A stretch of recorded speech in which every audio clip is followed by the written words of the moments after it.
Hello everybody, so this is just a quick video I want to go over for Unit 3 project, just to get you guys some ideas with this. This is going into hexapods and insects and that kind of thing. These are kind of fun. Actually, insects are one of my favorite things to study because they are so diverse, it's crazy. So anyways, for this project, you guys, what you'll be doing is you need to find a dead insect. Now this time of the year, it's actually you could find a dead insect. However, if you can't, just look it up on the internet. Simple as that, right? That's what I'm actually going to do here, just to show you an example of quickly what I'm kind of looking for this. So right here is some different examples. I wanted to look at a grasshopper here. Well, here's a pretty good picture. So I wanted to go through this. You can see that actually hexapods, insects, they actually have three major parts to their body. They have the head, the thorax, and the abdomen. And you can see that in the thorax region is where the legs and the different mandibles and appendages come out. And then they've got the head where they got the antenna and stuff like that, and the mouthpieces. So anyways, you can look at this, and if you don't want to try and find an insect at home on the ground, you could look at these right here. You can just look it up on the internet. Another fun one is here in eastern Idaho. Fun to look around and try and find. Actually, I had a professor that when he talked in college, he kind of anyways, we kind of made fun of him that way. He was our genetics professor. I would look up probably anatomy would probably be the best way to do that. Let me see if I can find a decent. This one's kind of fun.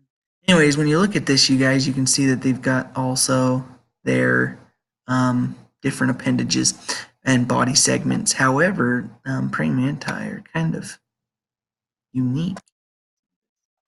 They got their abdomen. The thorax would be this long portion right there, and then they've got their head region right there. So that's kind of cool. So you got the thorax that must start somewhere in there and has those appendages on those.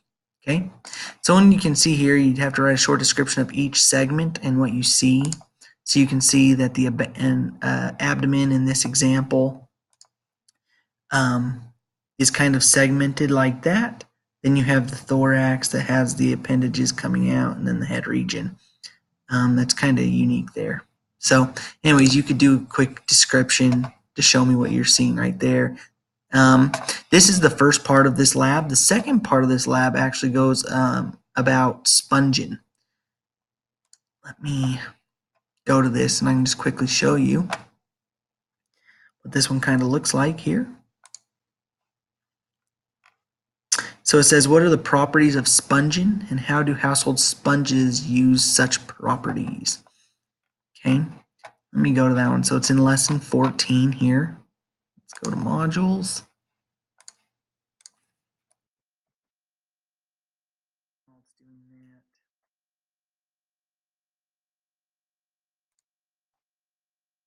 I like pictures.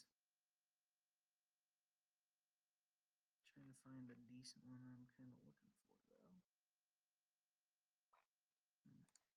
Let's see if they've got something on here. If it'll ever load. Okay.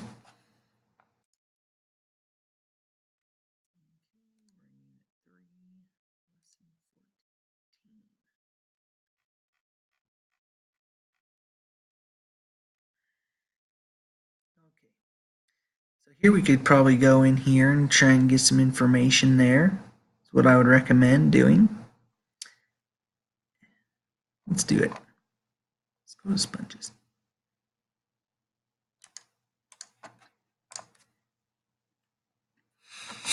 So when you go in here, I would definitely, if I was you guys, always use what you've learned to reference this.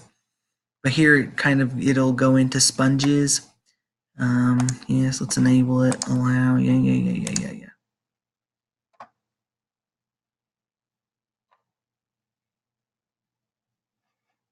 Okay, so you can see here, and you can kind of go through and learn about sponges. But I'm interested to see what this does. Just the same thing, but virtually. Okay, so you guys could go through this and they'll go over basic sponge anatomy, stuff like that.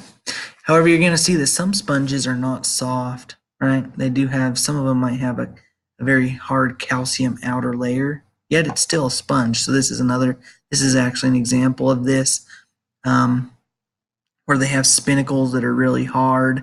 But I think the big thing to notice is how spacious they are inside. There's a lot of space that can take in and support that sponginess to it, right?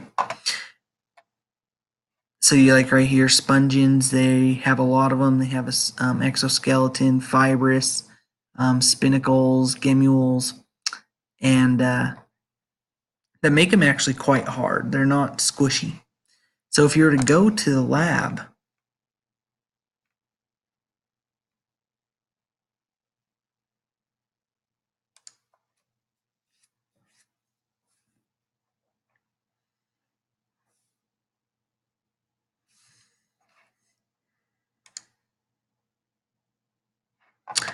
you can see that the sponges that we actually use in the house are one type of sponge. Okay, so let me see.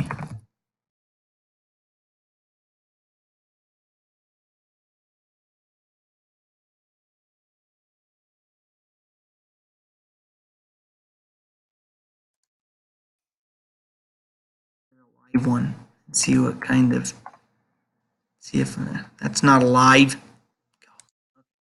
So here's like an example. So there are some that are kind of squishy that would be like that. This one actually is not. I don't believe.